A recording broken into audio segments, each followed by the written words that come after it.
Assalamualaikum warahmatullahi wabarakatuh. Baik, saya Miranti Oktaviani Manopo, jurusan Biologi Non di kelas C, akan mempresentasikan materi yang berjudul struktur anatomi dan morfologi bunga. Nah, di sini saya mengambil struktur anatomi dan morfologi bunga kembang sepatu Hibiscus rosa sinensis. Bunga kembang sepatu atau Hibiscus rosa sinensis adalah tanaman semak suku Malvaceae yang berasal dari Asia Timur dan banyak ditanam sebagai tanaman hias di daerah tropis dan subtropis. Bunga besar berwarna merah dan tidak berbau.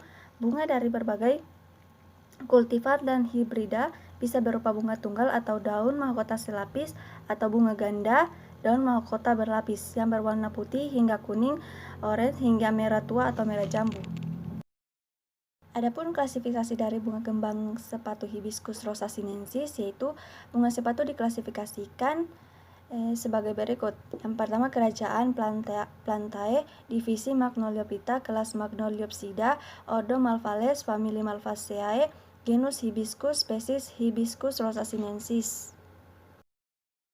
Kemudian ciri-ciri dari bunga sepatu, yang pertama mempunyai daun berbentuk bulat, yang kedua berwarna merah terang mencolok, yang ketiga terdapat kelopak dan beberapa mahkota bunga yang halus dengan tangkai putih menjuntai keluar mahkota, dan yang terakhir itu pada bagian ujung tangkai putih menjadi tampak kelopak sari yang bertabur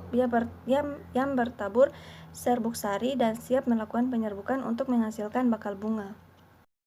Struktur anatomi dari bunga kembang sepatu. Struktur anatomi bunga sepatu termasuk ke dalam bunga yang sempurna. Bunga sepatu mempunyai dua bagian penting, yaitu bagian steril dan juga bagian fertil.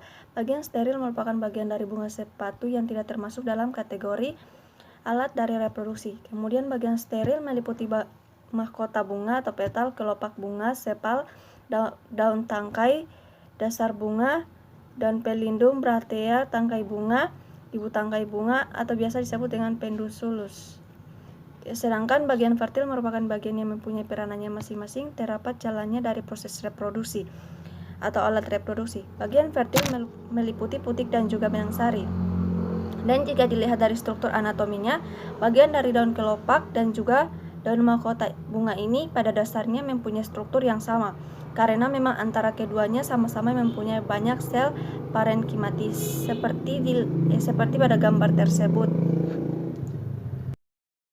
Kemudian adapun dari daun kelopak bunga sepatu mempunyai lapisan yang melindungi yakni trikomata, kutin dan juga stomata.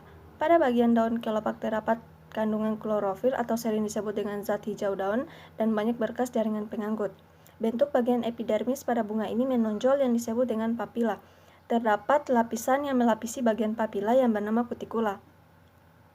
Tangkai sari terbentuk dari jaringan-jaringan yang masih dasar, yaitu sel parenkimatis yang di dalamnya terdapat vakuola tanpa ruang antar selnya. Di dalam epidermis pada tangkai sari meliputi stomata, kutikula dan trikomata. Struktur dari kepala sari ialah tergolong kompleks karena tersusun atas bagian dinding yang berlapis-lapis. Terdapat bagian ruang sari atau disebut dengan loculus, yang di dalamnya berisi banyak butiran-butiran serbuk sari. Adapun morfologi bunga kembang sepatu Hibiscus rosa sinensis, tanaman bunga sepatu tergolong ke dalam tanaman perdu atau semak tahunan yang tumbuh tegak. Tanaman ini dapat mencapai 3 meter dan bunga sepatu ini adalah bunga tunggal yang berbentuk terompet dengan diameter sekitar 6 cm hingga 20 cm. Setiap bunga terdiri dari 5 helai daun kelopak yang masing-masing dilindungi oleh kelopak tambahan atau epicalix. Hal ini membuat kelopak bunga seperti terdiri dari 2 lapis kelopak bunga. Mahkota bunga terdiri dari 5 lembar dengan warna yang tergantung dari jenis kultivarnya. Kemudian pada umumnya buah dan biji tanaman bunga sepatu ini bersifat steril sehingga tidak menghasilkan buah. Namun pada beberapa kultivar khusus buah tetap dihasilkan. Buah bunga sepatu berukuran kecil, berbentuk bulat lonjong dengan diameter 4 mm. Biji bunga sepatu berwarna putih ketika masih muda dan berubah menjadi coklat setelah tua. Biji ini dapat digunakan sebagai bahan perbanyakan generatif jika ingin mencoba membudidayakan. Dan yang terakhir, batang tanaman bunga sepatu berbentuk bulat, berkayu, dan keras. Diameter batang berukuran 9 cm dan ketika masih muda berwarna ungu dan setelah tua berwarna putih kotor. Dan bunga sepatu adalah daun tunggal. Tepi daun beringgit dengan ujung runcing dan berpangkal tumpul.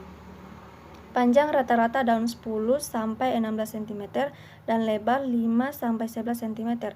Akar bunga sepatu adalah akar tunggal dengan panjang rata-rata 30 sampai 60 cm berwarna coklat muda. Itulah presentasi dari saya, lebih dan kurangnya saya mohon maaf. Wabillahi taufiq wal hidayah. Wassalamualaikum warahmatullahi wabarakatuh.